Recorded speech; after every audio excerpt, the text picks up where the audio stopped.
Iran खां tomato ऐं बसर इम्पोर्ट कराइण ख़िलाफ़ हैदराबाद प्रेस क्लब साम्हूं बि 2 ॾींहनि वारी बुख हड़ताल कैंप क़ाइमु कई वई। आबादगारनि हुकूमत ख़िलाफ़ सख़्त नारेबाज़ी कंदे मुतालबो कयो त सिंध में टमाटो बसर साई भाॼियुनि जा बम्पर लथा आहिनि। सिंध जा उहे फसल जल्द ॿाहिरि मुल्कनि में मोकिले आबादगारनि खे मुनासिब अघ ॾेई नुक़सान खां बचाए वञे। ॿी सूरत में एहतिजाज जो दाइरो वसी कयो वेंदो। असांजो जेको एहतिजाज आहे पूरी सिंध में ज़राअत बचायो सिंध बचायो, उहो 11 तारीख़ सां एहतिजाज कयोसीं। नंढनि आबादगारनि ज़मींदारनि जो असां 18 तारीख़ एहतिजाज कयोसीं। कल्ह असांजी बुख हड़ताल हुई, अॼु असांजो बुख हड़ताल ऐं मार्च आहे। असां चाहियूं था त टमाटो जेको ॿाहिरि खां अचे पियो उहो बंदि थियणु घुरिजे, बसर अचे पियो उहो बंदि थियणु घुरिजे, इम्पोर्ट जेका आहे ॿाहिरि खां बंदि थियणु घुरिजे।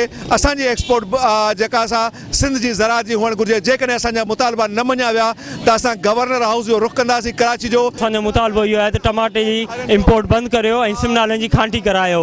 हींअर जॾहिं सिंध जो टमाटो लहे पियो ॿाहिरां इम्पोर्ट कराए, हिते जे आबादगार खे नुक़सानु ॾिनो पियो वञे ऐं अघ में लात थी रही आहे। असां हुकूमत खां इहो ई मुतालबो था कयूं जल्द खां जल्द इम्पोर्ट बंदि कई वञे। जेकॾहिं ईअं नथो थिए त असां एहतिजाज जो दाइरो वधाईंदासीं। हितां खां पोइ असां कराची ऐं उनखां पोइ इस्लामाबाद रुख़ कंदासीं। ईरान जो टमाटर अचे पियो जंहिंजे करे सिंध जे आबादगार जो इस्तेसाल थिए पियो। ॿाहिरनि मुल्कनि खां बसर घुराए सिंध जे आबादगार जो इस्तेसाल कयो वञे पियो।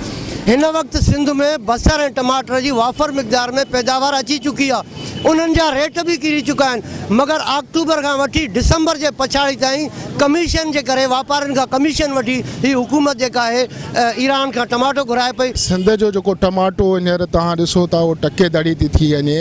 हुकूमत जेका आहे हिते वफ़ाक़ जी हुकूमत सिंध हुकूमत इहे मिली भगत करे धारियो जेको आहे ईरान खां टमाटो घुराए असांजे जेके हारी आहिनि उनखे तबाह करण जो हिकिड़ी प्लानिंग कई आहे।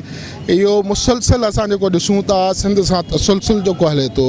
सिंध जी सरज़मीन खे खिसकाइण, बेटनि खां वठी सुपर हाईवे खां वठी तव्हां वञो कारूंझर खां वठी हर तरफ़ां सिंध जे माण्हूअ खे इन नुक़सान पिया पुॼाइनि। विज़िट कयो अवामी आवाज़ मीडिया ग्रुप जी वेबसाइट awamiawaz.pk।